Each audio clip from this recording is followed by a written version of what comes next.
Operation सिंदूर में चीनी हथियारों की नाकामी के बाद अब ड्रैगन नई रणनीति खेल रहा है, जहां चीन पहली बार पायलट वॉर गेमिंग कर रहा है। J-16 फाइटर जेट्स के सामने राफेल को थ्रेट के तौर पर पेश किया जा रहा है, लेकिन सवाल यह है कि ज़मीनी हकीकत में नाकाम होने के बाद अब चीन वॉर गेम्स के जरिए अपनी ताकत का दिखावा क्यों कर रहा है। नमस्कार, मेरा नाम है श्रोतिका विश्वकर्मा और आप देख रहे हैं एबीपी लाइव।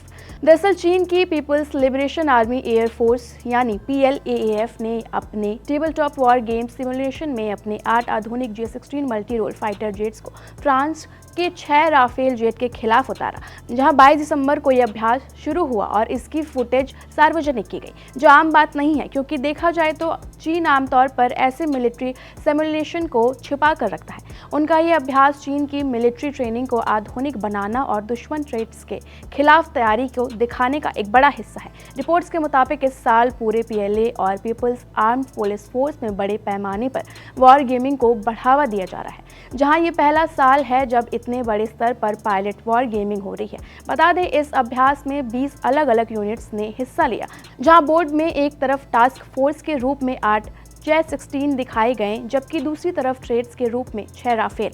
बता दें, ये एक ऐसा कदम है जो मई 2025 के भारत-पाकिस्तान संघर्ष के बाद आया है, जहां पाकिस्तान के चीनी J-10C जेट ने राफेल से मुकाबला किया था। तब पाकिस्तान ने दावा किया था कि J-10C ने कई राफेल मार गिराए, लेकिन भारत ने इसे पूरी तरीके से खारिज कर दिया। इसके अलावा भारत चीन सीमा पर लगातार तनाव बना हुआ है। वहीं भारत के पास अभी 36 राफेल हैं। नेवी के लिए 26 राफेल मरीन का ऑर्डर दिया गया है और सितंबर 2025 में 114 और राफेल खरीदने का प्रस्ताव रखा गया था, जहां ऐसे में चीन का राफेल को ही चुनकर सिमुलेशन करना भारत का सबसे एडवांस वेस्टर्न फाइटर को काउंटर करने का संकेत माना जा रहा है, जिससे लंबे मिशन में फायदा होता है। कैनार्ड डेल्टा डिजाइन से राफेल में बेहतर है। डॉग फाइटिंग और सिचुएशनल अवेयरनेस में राफेल कॉम्पैक्ट प्रूवन है, जिसे अफगानिस्तान, लीबिया, माली, इराक और सीरिया में इस्तेमाल किया जा चुका है, जबकि J-16 साउथ चाइना सी में इंटरसेप्ट के लिए इस्तेमाल हुआ था।